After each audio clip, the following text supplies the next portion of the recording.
मतदारसंघातील वंचित बहुजन आघाडीचे उमेदवार उत्कर्ष रुपवते यांच्या गाडीवर हल्ला झालाय। राजूर होऊन प्रचार संपल्यानंतर घरी जात असताना रात्री 11:15 वाजेला सुमारास चितळवेढे घाटात उत्कर्ष रुपवते यांच्या गाडीवर हल्ला झाला। 2 अज्ञात व्यक्तींना उत्कर्ष रुपवते यांच्या गाडीच्या काचेवर दगडफेक करून हा भ्याड हल्ला केलाय।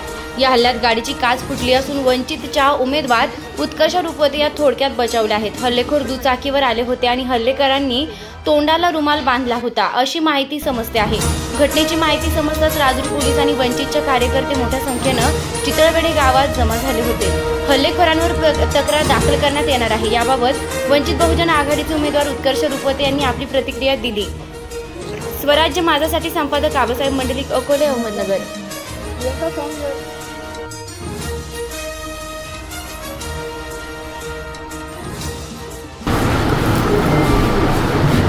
आज राजूर भागामध्ये प्रचार संपवून पुन्हा संगमनेरकडे जात असताना चितळवेढ्याजवळ माझ्या गाडीवरती एक हल्ला झालेला आहे।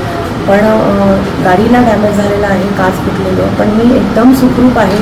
माझी सगळ्या कार्यकर्त्यांना विनंती आहे, सगळ्या हितचिंतकांना विनंती आहे, कृपया कोणी राजूरच्या दिशेने येऊ नका। मला खूप फोन येत आहेत की ताई आम्ही येतो। मी सुखरूप आहे, मला काहीही झालेलं नाही। आम्ही आता राजूर पोलीस स्टेशनला आणि पोलीस सगळे सहकार्य करत आहेत। तुमच्या घरी तुम्ही जिथे आहात तिथेच थांबून घ्या। उद्या सकाळी 7:30ला मी कोकणगावला जाण्यासाठी येणार आहे, तिथे आपण भेटूया।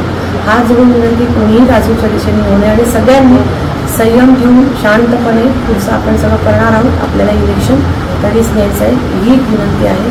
त्यामुळे कुठल्याही कार्यकर्त्यांनी राजूरच्या दिशेने येऊ नये एवढीच विनंती आहे।